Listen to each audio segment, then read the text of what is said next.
Hello, everybody. Welcome back to another one of my live videos. I wanted to take a minute and just talk real quick about something that I hear all the time in martial arts. It's because of this coronavirus. I've been spending a lot of time just chatting online with different people, different martial artists, spending some time in some martial arts groups and stuff that I otherwise don't have time for.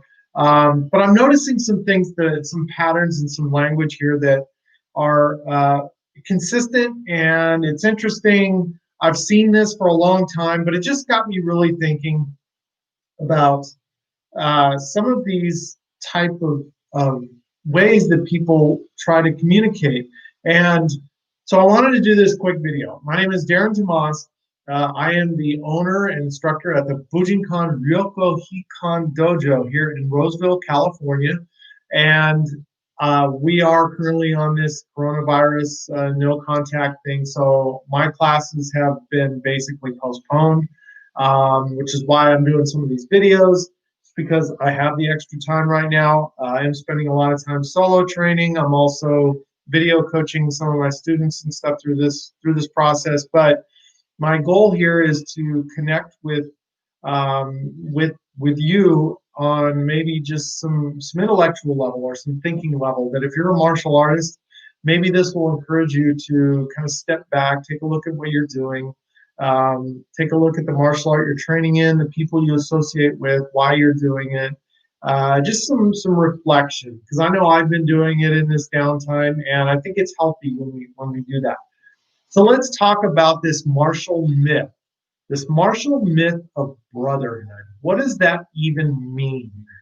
So I've been training for almost 40 years. It could be 40, I'm not sure. But anyway, it's a long time.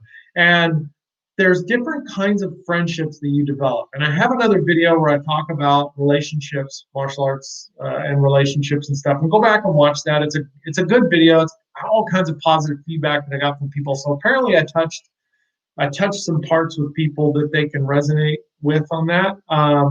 But I wanted to talk real quick about this kinship, that myth of kinship that we have as martial artists. And I say it's a myth because martial arts can bring out some of the worst behaviors in people. I've seen some of the best behaviors, but I've also seen some of the worst behaviors. And it's interesting because martial arts themselves, they are what they are. They don't change. You can add to a martial art, you can modify it, but it's people that make that change. The martial arts themselves really are just they're a fixed object, and I say fixed kind of grudgingly because I know martial arts evolve as far as the material and things like that, and time and context and stuff. But it's people. It's people that go through all these weird changes martial arts, and how these personalities come out, and these different kinds of human aspects that come out in people. And one of the things that is interesting is that all humans have a need for connection. It's a base human need, this need to have a connection with one or more other human beings. We crave that. It's DNA, hardwired in our DNA, because connection means, well, on a basic level, connection means that your species continues to grow, propagate your species, but also it means protection, and it means food, and it means shelter, and it has all these things that relate to really primal instincts.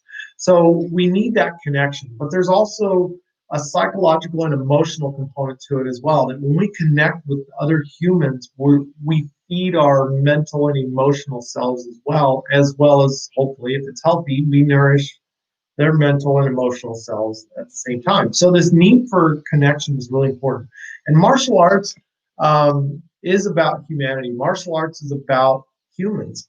It's about relationships, whether it's through conflict or through growth and supporting each other. It's about this connection. And I think through that, there's this assumption that because we are martial artists, or because we're in the same martial art, that somehow we're at this elevated level of kinship, that we're like this almost family dynamic. But if you really consider the average martial artist, they go to class 1, 2, 3 times, whatever, a week, maybe once every other week, whatever. They meet with the same people every week, but you're really there working. Your connection to this person is limited to what it is you're doing together, that you're training in this art together. It's an activity based connection. So you could think of it like if you have A and B and then strings that connect them together, that the martial arts is just one string. And if you're friends outside of martial arts, you spend a lot of time together. I have some really good close friends, and we're involved in each other's lives, and we know everything about each other. We're really close. We've been friends for a long time. That's different. That's when you have multiple strings that connect you to this other person. But the average person in martial arts really only has this one string. And if you're actually training together, then that's a solid string. But there's other people that automatically assume just because I meet them online that somehow we're like in this bonded kinship. And that's like a finite thread that connects us together. It's so weak. But my point to all of that is that just because somebody is a martial artist, just because somebody trains in the same martial art, and just because somebody might be high level in this same art, do you really know who that person is? Do you really know enough about that person to really say that this person is my brother or sister or whatever, that we're family and all this kind of stuff? I mean, really, if you have family, would you say that, and I say this because I know some people might actually believe this, that that martial arts friend that you have that you go and train with is actually closer to you than your own flesh and blood? I mean, unless you have a really terrible family dynamic, that's a really hard statement to validate. So people throw these terms around and they're subconsciously rooted in trust. And this is the part that really gets serious because we want to trust people. It's part of our nature. But there's another nature that says don't trust people because we know that people can be deceitful. And in martial arts can quickly become kind of like that bypass. It's like, oh, this person trains in the same art, so I'm going to bypass my caution on trust, and I'm going to just trust this person because we train in the same martial art.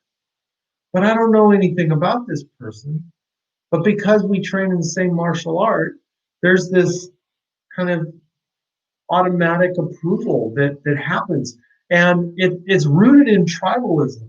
It really is. That if somebody is part of the same tribe, and I'm speaking tribalism in a psychological aspect, but even going back to primal basic instinct, if somebody is part of your tribe, their life depends on yours and your life depends on them.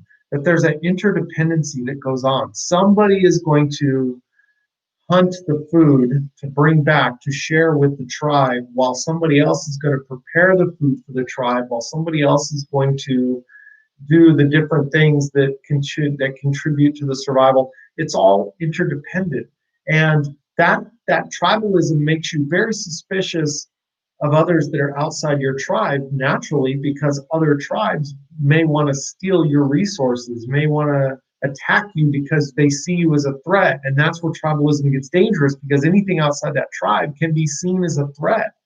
And so martial artists fall into the same tribalism where anybody who trains in another martial art, it's like already, it's like, oh, they're, well, look at them. They start judging their technique. They start judging the way they do things. There's this competition mindset, which there's healthy competition, but also it's this or tribalism that just because somebody else trains, you train in martial art A, somebody else trains in martial art B, there's already this kind of that, oh, they train in that, oh, my martial art's better. And you see this come out in people. But where it gets even more ridiculous is within the same art, you get people who look at each other the same way. So even though you're in the same martial art A, you're not that tribalistic mentality starts to become even more polarized into a particular aspect of that martial art. That if you train under this teacher, or you train in this particular fashion or style or whatever within that same martial art, that is your tribe, and you identify with that, and everything that's outside of that becomes a threat, and it just goes crazy. So that's where this tribalism starts to come in. But where it gets really scary is when you apply that tribalism of acceptance into the tribe for people that all you know about them is that they are either a martial artist, or they're training in the same martial art, or they are at some rank status level within the art, that you just automatically place this trust value on them. And who are they really? Who are they? Do you even know about them? There are all kinds of creepy people out there. There's all kinds of people that get into martial arts purely to take advantage of another person, or to have it as an outlet for their own ego or selfishness, narcissism, etc. Um, Martial arts become a very handy tool for that, because people trust martial artists.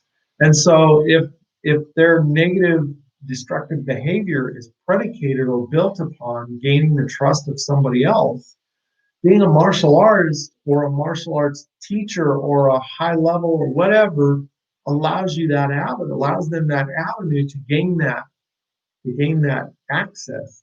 So I like the idea of martial arts supporting each other. We need to support each other. We are a community. We really are. We're no different than the community in your neighborhood, where you have crooks and you have good people and you have all kinds of different people in the community. But at the end of the day, it's still a community. But in martial arts, it's still about humans, and it's about humans connecting.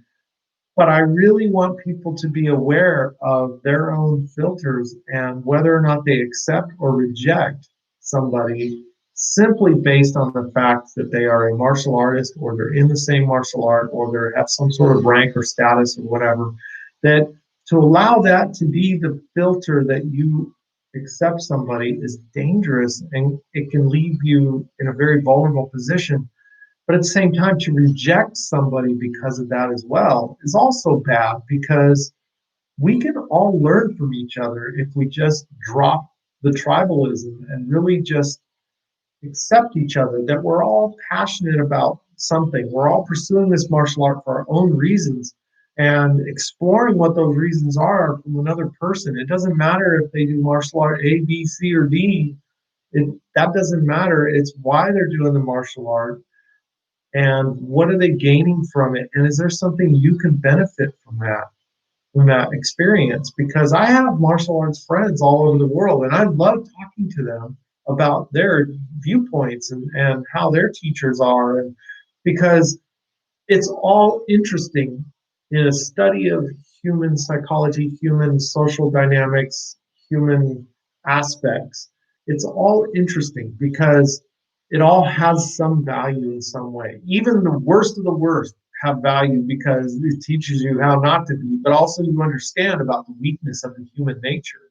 And even those who may start out really good, I say good, like honest, authentic, and everything, once they get to elevated statuses, suddenly they can change and they can become very egotistical, self-centered, narcissistic. But their status didn't create that. That already existed in them. It just revealed it. And I think that's the part that's really important, is the fact that these types of things in martial arts, and in this martial arts social culture, they reveal stuff about people. And we have to be aware of ourselves just as much, if not more so, than what other people are doing, because we need to be aware of when those things are being revealed about us.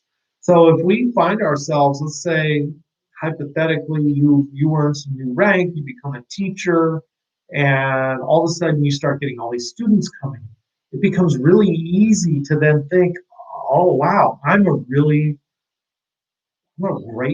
teacher. I'm a great martial artist. And you start promoting yourself that way. And suddenly people don't want to come around you as much. Well, why is that? Or maybe the relationships you have with other people who have been with you along the way, that starts to change, and you start losing people who were with you in the beginning, and you start gaining people who want to come in now while you're successful, and you place value on that, and then you become this artificial person that you kind of lose yourself. But where did that come from? Did the fame create that? No, that was already in you. It's the base human weaknesses that we all carry. We all carry these things. That's what makes us the same. It's just that what are you allowing to come out? What are you feeding within yourself? And are your experiences feeding those aspects within you? And is it changing you into a better person or into a worse person? So, some things to think about. I don't use terms like brotherhood, etc. There are some people that I would call my Budo brothers. They're people who have been with me for so long, and they're still with me, and we're tight, and we know where each other came from. We know all of that. Those are my good.